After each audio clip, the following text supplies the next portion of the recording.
All right, this is a bicycle abdominal exercise. This is one that most of you, I'm sure, are familiar with. But there's a couple of things that I want to point out, okay? Our starting position is going to be here, all right? And you want to think about keeping your deep abdominals engaged, okay? So we want to make sure that we keep our lower back pressed firmly against the ground.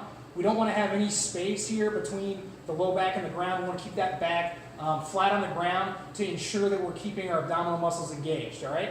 So think about this in two different parts. The first part is going to be the bicycle motion. So we're going to be in this position and our legs are simply going to kick out just like we're riding a bicycle, all right? So that's the first part of it. The second part is going to be what we're going to do with our hands. So we're going to put our hands behind our head, and this is the part that most people struggle with, all right? The tendency is to pull really hard and think about bringing your elbow to your knee.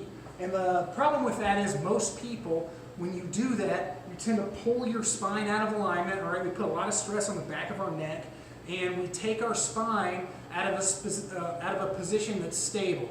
Okay, so that type of exercise is not going to translate well to the type of running that we want to do when we get outside. All right, with a good neutral spine so that it's nice and stabilized and our abdominals and our hip muscles can engage properly.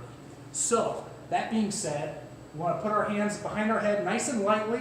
Think about keeping that chest nice and open. All right, elbows wide, and then we're going to alternate back and forth like this. And I'm not that concerned with actually contacting your elbow to your knee.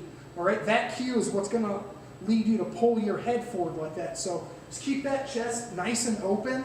All right, think about reaching back with your elbow rather than pulling your elbow towards your knee. All right, reaching back towards the corner of the room with that elbow to execute the motion. And that way your spine's in a better position and we're getting a lot more out of that exercise.